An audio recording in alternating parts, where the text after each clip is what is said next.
cracked, fiberglass cracked, aesthetic, structural, I don't know.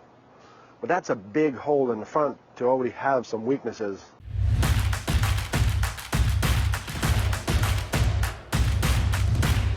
It's RV inspection day, and today we are in Greenville, South Carolina. Eeny, meeny, miny, mo. Which one are we inspecting today? Your guess is as good as ours because we're still waiting for the RV to arrive. But when it does, I think you'll be surprised. Maybe not. We'll be surprised. Stay tuned and we'll show you what we're going to inspect. Here it is. We found it. It is the Nitro XLR XLF351. Now our customers are back home, crossing their fingers. He begged me, don't call before noon, please. We'll let you know at noon and the end of the day what we find. Well, first glimpse, see this? This is if you do not listen to somebody, especially your wife, when she's asking you something and you don't want to listen. No, I'm kidding. I actually visited the floor of our camper a little bit too quick. I didn't expect to go from here to there without knowledge. So, long story short, we're here. The first glimpse that I have is no battery. This is a leftover. So I know it was last minute notice, but they still could have prepped it up. So they just brought the battery. So we're on our own. There's no gas for the generator. Hopefully they'll pick up something eventually. And here my first thought was this slide out could be adjusted, but we'll see when it's going to be open. If there is something to be wondering and bothered about. There's also this little chip in the vinyl of the stripe, and no big deal. So far nothing dramatic that I've seen, but now I'm kind of in this mode of I gotta have everything ready. I feel like I'm behind. So that's where the driven, stoic guy is in the mood. I need to go to work. There's a comment that we had not too long ago. You tell me, who do you think would have done this kind of comment? But for me, it was pretty comical. The statement goes like this: stop blaming the salesperson and the dealership. We're there to move inventory. We're not there to hold the customer's hand. So I don't know what kind of person would say that, do you think? For me, I'd take a guess. It's a salesperson, frustrated. Move inventory, and you admit again publicly that you're not there to hold the customer's hand. So you as a customer, think about this. These are the kind of comments that those people will say. They do not care about your well-being or what you're buying. It's all about moving inventory. That's what they're taught to do. They do techniques, push and go techniques with 3 salesmen up your butt to sell you those extended warranty and all that good stuff that they're making money with, which is, hey, it's their choice, it's their right, but you gotta learn to be aware. On that note, let's go to work and see what we have at lunchtime. All right, lunchtime recap. So we haven't called the customer, and Lowell asked me, why don't we call him to see if and how he feels about this. Listen, okay, first of all, this is a leftover. So we're in 23. This is a 22 leftover. It's been lingering in some yard somewhere.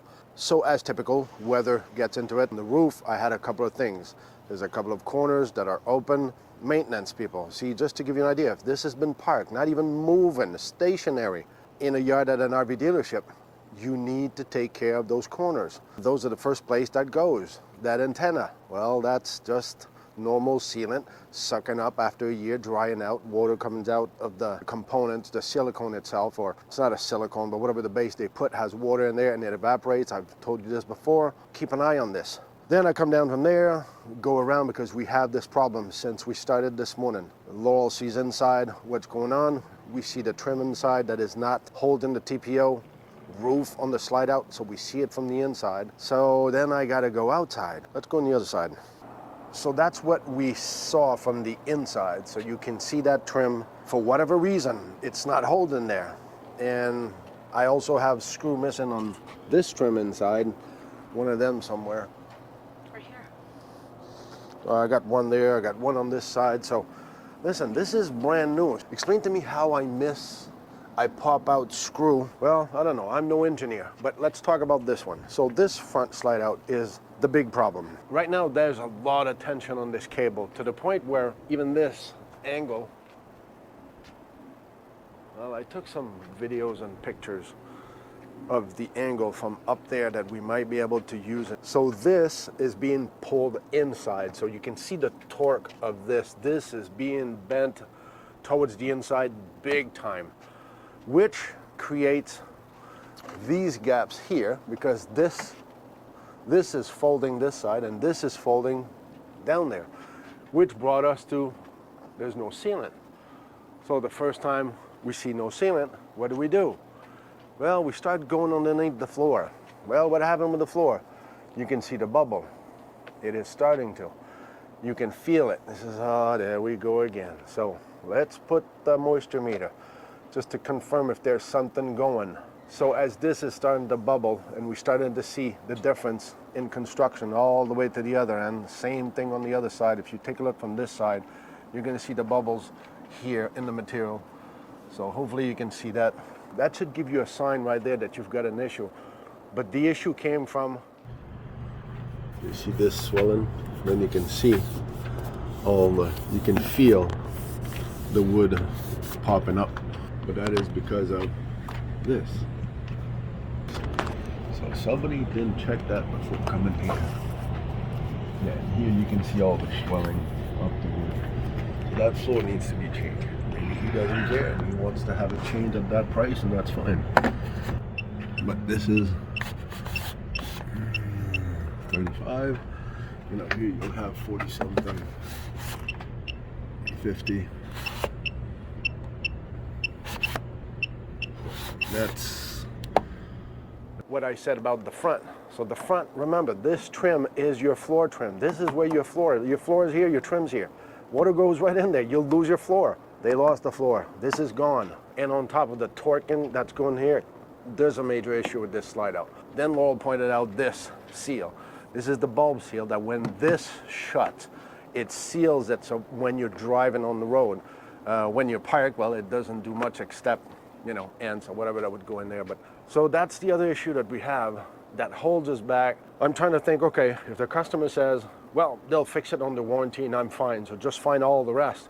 Okay, if you're willing to wait, I don't know how they're going to fix this under warranty and how long it's going to take, but you're right. So let's just keep on going. This window in the front, it's a nice, beautiful window. We see from the inside, it's awesome. When you're in bed, you got the view. Both corners on the fiberglass and the paint are cracked, weathered, cracked, fiberglass cracked, aesthetic, structural, I don't know. But that's a big hole in the front to already have some weaknesses for a unit that didn't travel. So it's a hard one. I'm not allowed to give my personal opinion. If you know how to read between the lines, there's 3 letters that could go with this. And also, there's other units out there left over. So maybe the other one would be better. But that's me, and I understand. You invest time and money in our services and you wonder, okay, do I take the chance to find another one? Hey, if they can fix everything on here, there you go, you're good to go. If you want to live with a new unit that already have a used box, it might be better the next time. So it becomes hard to recommend or to state where we fit. It becomes a personal opinion. Let's go see what Laurel has at lunchtime. So let's talk about the stow and go. So you've parked beside the road, you need to go to the bathroom, and you need to have lunch. In this particular stow and go, you're not going to get to the fridge and you're not going to be making lunch, but you can go to the bathroom and you also can get to the bedroom. So is this stow and go perfect? No, but it is a 5th wheel. So it has a lot of other options. It doesn't have to be your stow and go. So the other part of your stow and go, you can enter through the garage and you can actually use the bathroom in the garage. Now you're not going to enter into the whole cabin of the RV because it's blocked by the slide, but you can go to the bathroom. So it's lunchtime and we're gonna start right here in the kitchen, and we're gonna start with this backsplash right here. And if you can see the movement in this, right? And not only that, everything is coming unglued. So this whole wall is wiggling and there's probably 10 areas that are unglued. Not a big deal. They'll just glue it back down, I suppose. But let's go to the ceiling. Right above you, Pierre, is a big, huge ripple.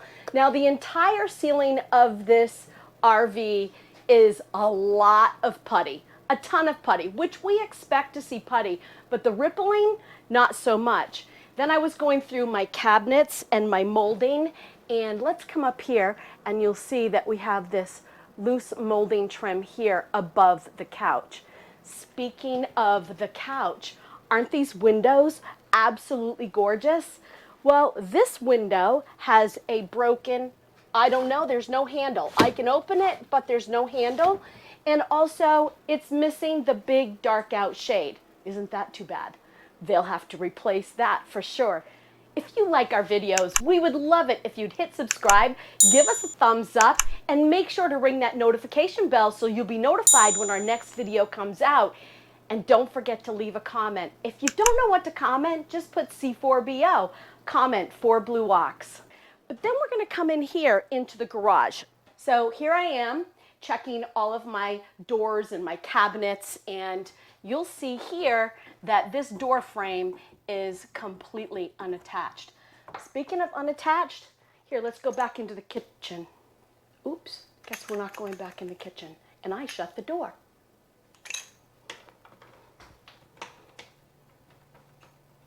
We're locked out. Let us in. Okay, can you open that though with your hands, or do I need to go around? Oh, there we go. Oh, well, I got it open, but he says I'm blonde. No kidding, you do my color. So let's talk about the ACs. This one here in the bedroom, I'm telling you, it's like Alaska in here. And it is so loud, but not nearly as loud as the one that's in the living room. You can barely speak to one another. It is so loud. And then I had two drawers that were really hard to open. One that's in the bedroom. So right here below the oven, this side wants to open, this side does not. Gotta use a little bit of muscle to be able to open that. By the way, if you'd like Blue Ox merch, we have a link below. T-shirts, hoodies, insulated mugs, coffee cups, anything you can imagine, a sticker. Check it out, the link is below. All right, end of the day recap. Another fifth wheel. Not much this afternoon that I found, but people don't realize that a fifth wheel with a garage is like a house with a porch. So you gotta bring out the tables, you gotta bring out the chairs, you gotta lay out the porch, you gotta put them all together. Now you got doors, you got screen, you got glasses doors, you got that mesh surrounding the porch. It's beautiful, but it's a lot of little details and work. And I know a lot of people don't understand how it could take so much time to do another fifth wheel, but there was another day. And some problem this morning about that slide out, try to see if we're gonna call the customers. So we sorted out, that slide out should be replaced. For me, it's simple. This slide out has to be changed or put a new one in there because there's a lot of stress and structural problem with it. This is gonna be a perpetual problem, so it's gonna be an occurrent problem. That's my 2 cents on this, but I'm not supposed to give the customer my opinion. On the report, I don't, never. I just state facts. When you talk, we might slip. I'm just saying. Other than that, there's a lot of little things. It is a 2022. It is not the highest quality on the market as toy hauler. That's what Laurel and I were talking about at lunchtime as well. This is, okay. But lately, with the price they offer you and those MSRP that they boosted for the last year and a half, oh, they look attractive. They're half the price. Well, search your MSRP a little bit more than what they are telling you it is, because that is BS right there. The MSRP, there's nothing stated. There's no regulation. They put the MSRP they want. Do you get my drift? Go with the market, not with the MSRP. Let's go check what Laurel found inside. Maybe it's gonna change everything that I just said, and it's a wonderful, solid, beautiful unit. Let's go check it out. So it's the end of the day, and we are happy that the day is finally over. See all that sawdust falling on me? It's like it's snowing sawdust. It's glitter. So, you know, a lot of times people ask us, what is the best fifth wheel, Class A, Class C? And we always say the same thing. What's your floor plan? Once you find your floor plan, then you know what you love, and you can go out and find that in your fifth wheel, your Class A, B, or C. That's what we say. Find your floor plan. So in this particular floor plan, as Pierre was saying, you know, it's not the high quality fifth wheel, which kind of brings me to my faucets. So both my faucets in the half bath and the full bath are quite wiggly. They're just not really solid, and behind the sink there is missing sealant. Now what happens when you have missing sealant? Water is going to get in there, it's going to rot the wall, it's going to rot your woodwork. You want to make sure that you keep up on your sealant. And then the fantastic fan here in the half bath. I mean, you know, it's just something small, but at the same time, they don't want to buy this brand new and have this crack in the fantastic fan. But then again, maybe you are okay with it, and it doesn't matter because you feel you're getting one heck of a deal off what they claimed was their MSRP. So going through everything today, I have not had any leaks in my water, so that's good. I'm happy about that. We had no propane leaks, no hot skin, so that's always a good thing when we don't find any of those. So remember, and do never forget. It's not all about the destination. It's all about the journey.